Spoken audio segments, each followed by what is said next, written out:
Welcome बच्चों। आज हम क्लास 10th का हिंदी में लेक्चर नंबर 1 विद्युत या इलेक्ट्रिसिटी पर लेने जा रहे हैं। तो पेन कॉपी उठाइए, तैयार हो जाइए और एकदम बिल्कुल अलर्ट मोड में बैठ जाइए पढ़ने के लिए। ठीक, इलेक्ट्रिसिटी आपके 10th के सिलेबस में इस चैप्टर के अंतर्गत पहला लेक्चर है। इसका नाम है विद्युत। विद्युत क्या चीज है, विद्युत क्यों ही समझिए पहले विद्युत क्या चीज है। जैसे फिजिक्स है, फिजिक्स को हिंदी में बोलते हैं भौतिकी। भौतिकी की एक शाखा है, जैसे पेड़ की एक शाखा होती है डगार, घर का एक कमरा होता है, कॉलोनी में एक घर होता है, शहर में एक कॉलोनी होती है, देश में एक राज्य होता है। इसी तरह से भौतिकी के अंतर्गत एक शाखा है जिसका नाम विद्युत रखा गया है। ओके, विद्युत भौतिकी की एक ऐसी शाखा है जिसमें हम आवेशों का अध्ययन करते हैं या आवेशों के मध्य होने वाली, आवेशों के द्वारा उत्पन्न होने वाली घटनाओं का अध्ययन करते हैं। भौतिकी की ऐसी शाखा को विद्युत कहते हैं। ओके, इसमें शब्द आया आप बच्चों आवेश। आवेश क्या चीज है? तो आवेश जैसे हमारे अंदर होता है ना, गुस्सा है, खुशी है, दुख है, एकदम कभी कभी उदास हैं, तो ऐसे आवेश पदार्थ का एक गुण है। गुस्सा हमारी हमेशा नहीं दिखती, खुशी हमेशा नहीं दिखती। ऐसे पदार्थ के अंदर जो आवेश है वो हमेशा नहीं दिखता। जब आवेश दिखता है तो क्या होता है, हम खुश होते हैं तो हमारी एक्टिविटीज अलग होती हैं, गुस्से में होते हैं तो एक्टिविटीज अलग होती हैं। बात समझ में आ रही? ऐसे ही जब द्रव्य पर या पदार्थ पर आवेश आता है तो यह विद्युतीय प्रभाव प्रदर्शित करने लगता है अपने चारों तरफ, चुंबकीय प्रभाव प्रदर्शित करने लगता है या रासायनिक प्रभाव प्रदर्शित करने लगता है।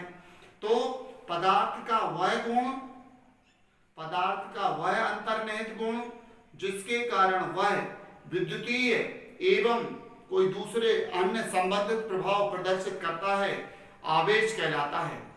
तो आवेश पदार्थ का वह गुण है, सरल शब्दों में आप याद रखिएगा, जिसके कारण पदार्थ विद्युतीय प्रभाव प्रदर्शित करेगा। आवेश के आने पर विद्युतीय प्रभाव आ जाएगा, इलेक्ट्रिकल इफेक्ट आ जाएगा। ठीक, फिर आवेश का मात्रक क्या होता है? आपको 10वीं के हिसाब से केवल एसआई पद्धति का मात्रक याद रखिएगा और आपको याद नहीं रखना है। आवेश का मात्रक होता है कूलाम। पूरा लिखेंगे तो COULOMB, सी छोटा बनाया और संकेत लिखेंगे तो बड़ा सी होगा।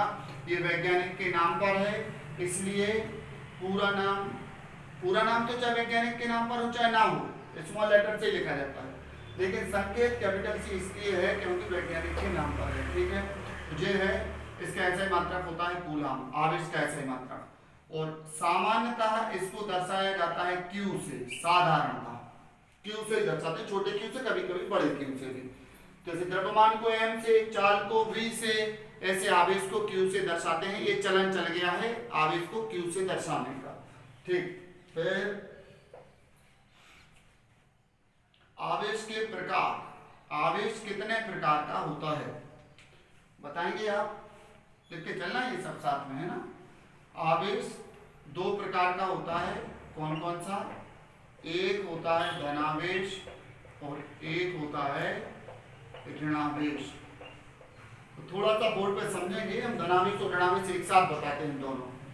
कोई पदार्थ होता है, पदार्थ की सूक्ष्मतम इकाई हम मानते हैं कि परमाणु से मिलकर बना है, और परमाणु के अंदर 3 प्रकार के कण होते हैं, न्यूट्रॉन और प्रोटॉन, और बाहर जो चक्कर लगाते हैं ये होते हैं इलेक्ट्रॉन्स।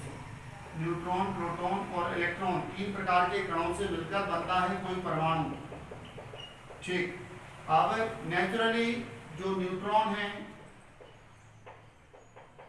न्यूट्रॉन ये होता है उदासीन, इस पर कोई आवेश नहीं होता है, ये न्यूट्रल होता है। जो प्रोटॉन होता है, प्रोटॉन इस पर आवेश होता है +E, और इलेक्ट्रॉन पर आवेश होता है -E, और E का मान होता है बच्चों 1.6 × 10⁻⁻⁹ कूलम। ये आपको सीखना पड़ेगा, है ना, दिमाग पर रखनी पड़ेगी ये बातें। कि 10 प्रोटॉन है तो 10 ई आवेश धन का हो जाएगा, 10 इलेक्ट्रॉन है तो 10 ई आवेश ऋण का हो जाएगा। तो सामान्य अवस्था में प्रोटॉन और न्यूट्रॉन बराबर होते हैं, ठीक है। तो मान लीजिए 10 प्रोटॉन है तो प्लस 10 ई आवेश हो गया, 10 इलेक्ट्रॉन है तो माइनस 10 ई हो गया, और ये जोड़ोगे तो 0 हो गया। तो साधारणतः किसी वस्तु पर आवेश नहीं होता। कैसे? जैसे यहाँ पे तार है, इस तार को हम छू रहे हैं, कोई हमें करंट नहीं लग रहा, लग रहा क्या? नहीं लग रहा। लेकिन अगर इसको हम प्लग में लगा दें, चटकनी चालू कर लें, फिर पकड़ें, करंट लग जाएगा। तार वही है। क्यों? इस समय यह विद्युतीय प्रभाव प्रदर्शित नहीं कर रहा है। कोई आदमी को गुस्सा नहीं आ रही है तब बात करो अलग है, गुस्से में बात करो तब अलग है। ऐसे बच्चों, जब किसी वस्तु पर आवेश नहीं है तो कोई दिक्कत नहीं है, शून्य है। आवेश अगर शून्य है तो वस्तु झटका नहीं मारेगी। फिर कभी आप घर पे बैठ के देखिएगा, कुर्सी है, कुर्सी पे बैठ जाइए और टॉवेल मारिए, पाँव ऊपर कर लीजिए या जूते पहन लीजिए प्लास्टिक के, कुर्सी पे बैठ के टॉवेल मारिए, अपने भाई से कहिए टॉवेल से हिलाओ हमें थोड़े, ऐसे ऐसे 5-6 बार मारो, फिर आप उसको टच करो, एकदम चट लटका लगता है, चट ऐसे होता है। तो स्केल है, तेल लगा हो बालों में ऐसे ऐसे स्केल रगड़ो और ऐसे पेपर के ऊपर करो तो पेपर उसको चिपक जाता है। काय के कारण होता है? स्केल पर आवेश आ जाता है, इसके कारण होता है। कभी प्रेस किए हुए कपड़े अपन पहनते हैं, प्रेस किए हुए कपड़े वो चटचटाने की आवाज करते हैं, काय के कारण है? उन पर आवेश उपस्थित होता है। आवेश क्यों आता है ये देखो जरा, है ना।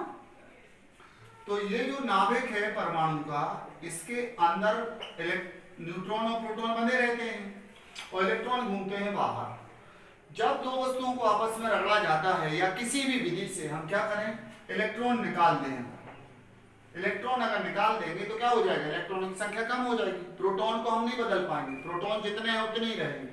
अब देखो आवेश आता कैसे है? आवेश कैसे आता है? ये आता है इलेक्ट्रॉनों की कमी के कारण। इलेक्ट्रॉन्स की कमी के कारण आने वाले आवेश को धनावेश कहते हैं। कैसे? ये लिख लेना सब, है ना। हाँ, इलेक्ट्रॉन की कमी से कैसे आवेश आएगा? बोर्ड पे देखना, 10 प्रोटॉन थे और 10 इलेक्ट्रॉन थे, कुल आवेश वस्तु पे 0 था। हमने 2 इलेक्ट्रॉन निकाल दिए तो प्रोटॉन तो 10 ही रहेंगे, इलेक्ट्रॉन 2 बचे। कौन सा आवेश आया? +2 ही आया। और अगर किसी तरीके से हम 2 इलेक्ट्रॉन डाल दें, अब यही एग्जांपल से समझा दें, है ना। 10 प्रोटॉन और 10 इलेक्ट्रॉन थे। एक दूसरी वस्तु थी, उस पर 12 प्रोटॉन और 12 इलेक्ट्रॉन थे, ठीक है। कुल आवेश इसका भी 0 था, कुल आवेश इसका भी 0 था, ठीक। लेकिन इसके 2 इलेक्ट्रॉन आपने इसको दे दिए तो इसका आवेश कितना बचा? प्रोटॉन का तो 10 ही रहेगा, इलेक्ट्रॉन का कितना हो गया? 8 इलेक्ट्रॉन बचेंगे, 2 निकल गए इसके, तो 10 ऋण 8, 2 बचे प्लस के बचे। क्यों? 2 प्रोटॉन एक्स्ट्रा है। इस तरफ क्या हुआ? देखो कहानी बदल गई। प्रोटॉन बदल ही नहीं सकते हम, प्रोटॉन नहीं बदल सकते। प्रोटॉन 12 है और 14 हो गए इलेक्ट्रॉन, तो 12 प्रोटॉन का आवेश 12 ही और 14 का ऋण 14 ही। कितना आया? ऋण का 2 ही। तो क्या कहेंगे? ऋण का 2 ही आया। तो जिस वस्तु पे इलेक्ट्रॉन एक्स्ट्रा आ गए उस पे आया ऋणावेश, जिस पे कम रह गए उस पे आया धनावेश, ठीक है। तो इधर क्या बोलेंगे? इलेक्ट्रॉन्स की अधिकता के कारण आने वाले आवेश को ऋणावेश कहते हैं। कोई दिक्कत नहीं है, समझ में आया ना। अच्छा, और धनावेश में क्या होगा? जब इलेक्ट्रॉन निकलेंगे किसी वस्तु के, जैसे हम बाल कटवाए हैं, अभी बाल बड़े बड़े हुए हैं, बाल कटवाने, तो हमारा द्रव्यमान कम हो जाएगा कि बढ़ जाएगा? द्रव्यमान में कमी आ जाएगी, आएगी कि नहीं? कपड़े पहन लेते हैं, द्रव्यमान बढ़ जाता है, घड़ी पहन ली, द्रव्यमान बढ़ गया। ऐसे ही जब किसी वस्तु से इलेक्ट्रॉन निकल जाएंगे तो उसके द्रव्यमान में कमी आएगी। द्रव्यमान कैसा होगा? कम होगा। और जिस पे इलेक्ट्रॉन ज्यादा आ जाएंगे उसका द्रव्यमान बढ़ जाएगा। तो कुल मिला के इधर क्या बोलेंगे? धनावेश जो होता है, धनावेश देने से वस्तु का क्या बोलेंगे? धनावेश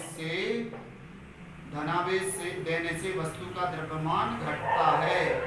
वस्तु को अगर धनावेश दिया जाना है मतलब उससे इलेक्ट्रॉन लिए जाने हैं। किसी ने कहा कि इस पेन को धनावेश दे दीजिए, तो आप क्या करोगे, इससे इलेक्ट्रॉन निकाल दोगे। वो इलेक्ट्रॉन निकालोगे तो इस पर धनावेश आ जाएगा, तब इसके द्रव्यमान का क्या होगा, द्रव्यमान थोड़ा कम हो जाएगा। और ऋणावेशित वस्तु का द्रव्यमान क्या हो जाता है, बढ़ता है। ऋणावेश देने से द्रव्यमान बढ़ता है। क्यों, ऋणावेश देना यानी इलेक्ट्रॉन डाल देना वस्तु के ऊपर।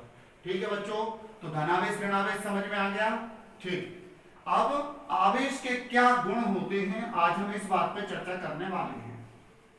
ठीक, आवेश के गुण, प्रॉपर्टीज ऑफ चार्ज। आवेश के क्या गुण हैं? सबसे पहली बात, ये अदिश राशि है। 11वीं क्लास में आप लोग समझोगे सदिश राशियां और अदिश राशियां विस्तार से। यहां पे आप केवल इतना जानिए कि इसको जोड़ने घटाने के लिए, गुणा भाग के लिए नए नियमों की आवश्यकता नहीं है। जैसा आप छोटी क्लास से पढ़ते आ रहे हो जोड़ना घटाना, वैसे ही इसका जोड़ना घटाना हो जाएगा।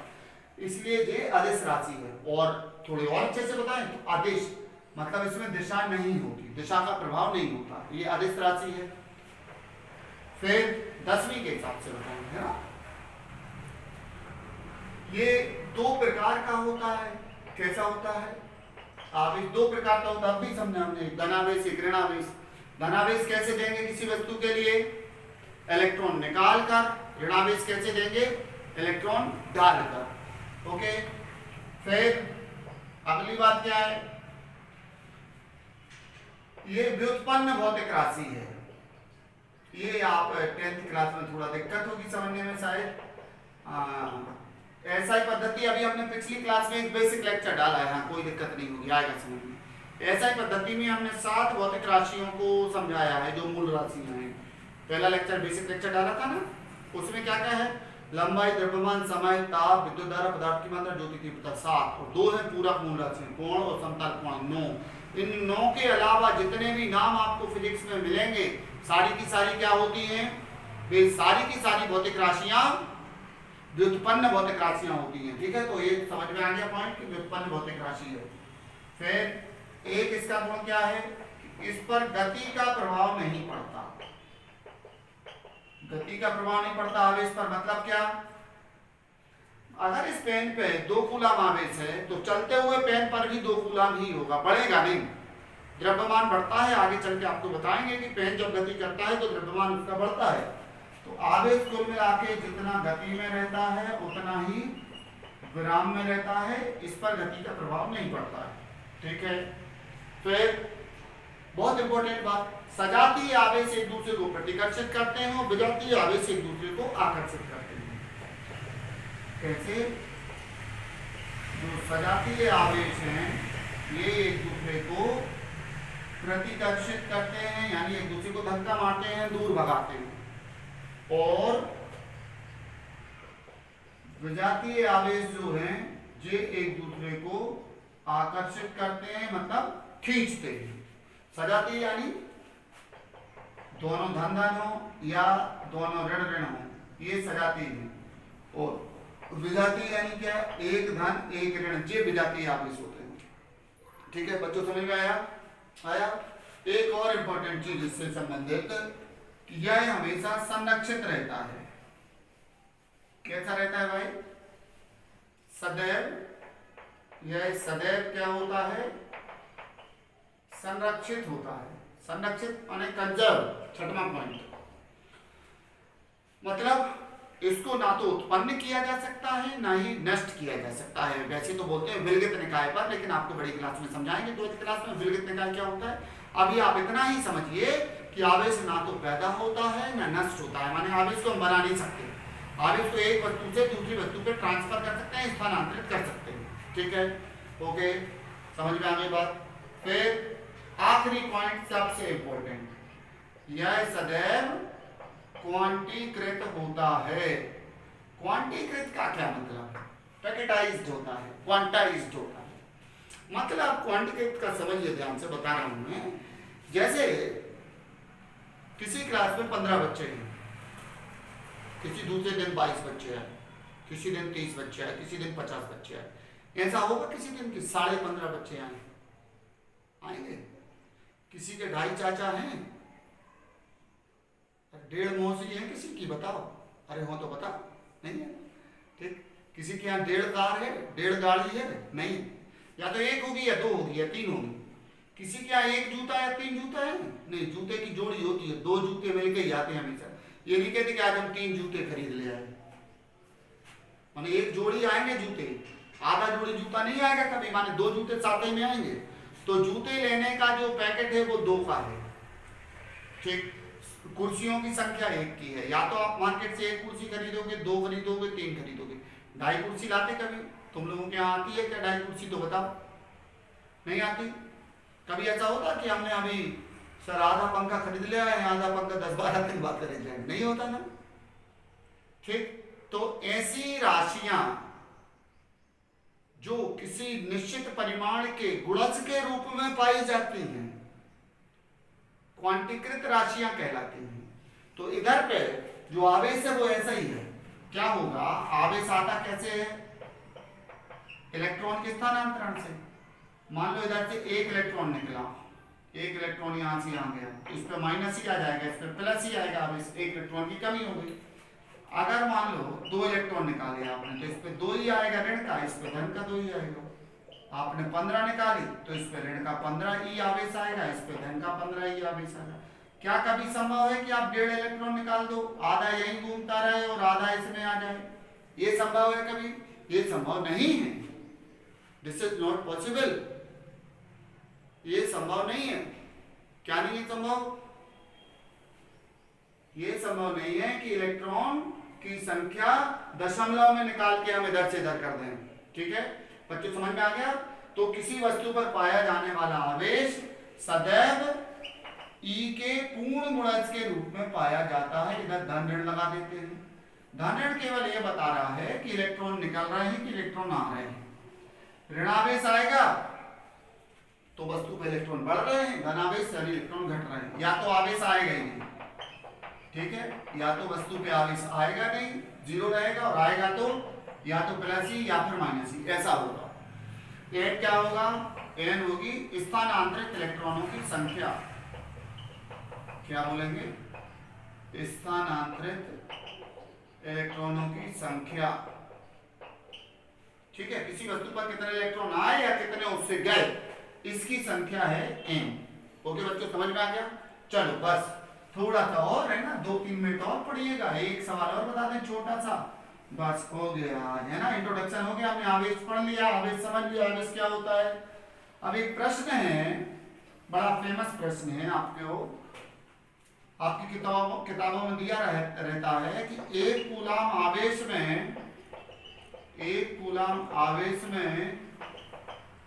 इलेक्ट्रॉनों की संख्या बताइए। इलेक्ट्रॉनों की संख्या कितनी होती है 1 कूलाम आवेश में, ये बताना है, ठीक। तो कैसे आएगा बताएंगे? क्योंकि Q बराबर N ही, ये सूत्र हमें पता है। अब बोलो प्लस माइनस नहीं लिया? हाँ नहीं लिया। प्लस माइनस केवल इसलिए है कि धनावेश आ रहा कि ऋणावेश आ रहा है, ठीक है। तो 1 कूलाम आवेश में हम इलेक्ट्रॉनों की संख्या बता रहे हैं कि कितने होंगे इलेक्ट्रॉन, क्लियर। तो इधर पे देखें, Q कितना दिया है? 1 कूलाम। N हमें निकालना है और E हमें मालूम है। E कभी दिया नहीं जाएगा, हमें मालूम करना पड़ेगा, हमें याद करना पड़ेगा कि E इतना होता ही है, ठीक है। तो इसलिए N बराबर क्या आ गया? Q बटे E। Q का मान कितना है बेटा? 1 कूलाम। E का मान कितना है?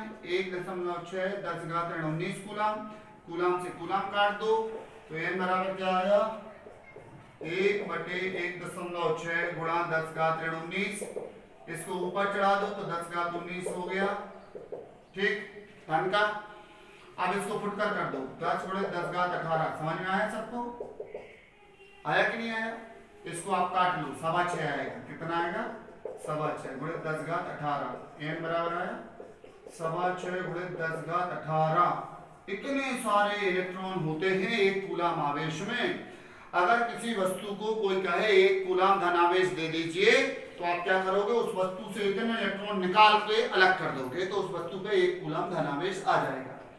अगर कोई कहता है किसी वस्तु पर 1 कूलाम ऋणावेश दे दीजिए, 1 कूलाम ऋणावेश देना है अगर किसी वस्तु पर, तो हम क्या करेंगे?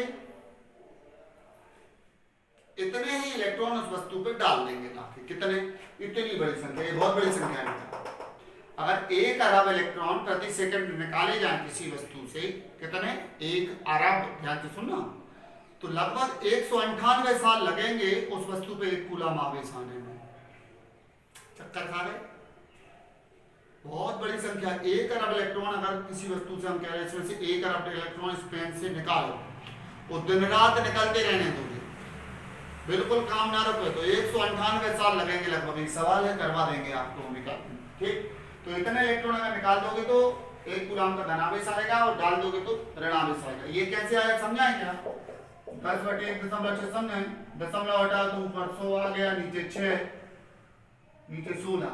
ठीक है, अब 4 से काट दो तो 25 और 4 चौके 16, अब 4 छंग 24 और 6.25 चौके 25, कितने? ठीक है, तो ऐसे आप लोग इसको कर लेना। इतना तो जानते हो ना, 10th में आना, थोड़ी निकल के पास हुए हो, है ना। चलो, तो कॉपी बन गई होगी सबकी, कॉपी बना लो और इसको अच्छे से लिखते रहो। और हम जितने भी वीडियोस डालेंगे, जितने भी लेक्चर रिकॉर्ड करके आपको लेके आएंगे, आप लिख लेना। आपको कभी फिर फिजिक्स की टेंशन नहीं होगी, फिजिक्स तुम्हारे दिमाग में गिफ्ट हो जाएगी अनिल सर की तरफ से। तो फिर इतना काम करोगे क्या, अपने क्लास के और बच्चों को शेयर कर दीजिए, इसको फ्री में है सब कुछ। सब्सक्राइब जरूर कर लीजिए, बेल आइकन दबा लीजिए। बेल आइकन प्रेस करने से क्या होता है, हमें फिर मैसेज नहीं भेजना पड़ता। यूट्यूब क्या करता है, जैसे ही यहाँ हमारा कोई लेक्चर अपलोड होता है, आपके पास खट से मैसेज आता है, अनिल सर ने आज ये पढ़ाया, अच्छा चलो देख लो फटाफट। देखते कैसे हैं चैनल को, जानते हो ना, यूट्यूब खोलोगे, यूट्यूब खोला आपने, फिर नमस्ते फिजिक्स पे क्लिक किया तो अपनी पूरी लिस्ट आ जाती है। प्ले लिस्ट, प्ले लिस्ट पे क्लिक करोगे, प्ले लिस्ट पर, तो उसमें 10वीं का जो हिंदी का है मैटर, उसको क्लिक कर लेना। तो 10th हिंदी के तुम्हें सारे लेक्चर, सारे वीडियो मिलते रहेंगे। ओके बच्चों, ठीक, तो आप लोगों को समझ में तो आता ही, अच्छे से पढ़ते हो, इसलिए मैं बार बार पढ़ाता रहता हूँ। अब आज से 10th का भी शुरू कर दिया है। कॉपी बना लेना, नोट्स बना लेना और कमेंट जरूर कर देना कि आपको कैसा लगा। यूट्यूब पे अच्छा लिखता है ना, अच्छी तारीफ कर देना है, खूब सारा लिख देना, अरे सर बहुत बढ़िया, मजा आ गया, ऐसा वैसा। लिखोगे नहीं लिखोगे? ठीक, तो शेयर सब्सक्राइब जरूर कर दीजिए और इसको पढ़ लीजिए और अगले वीडियो का इंतजार कीजिए। ओके बच्चों, बाय बाय।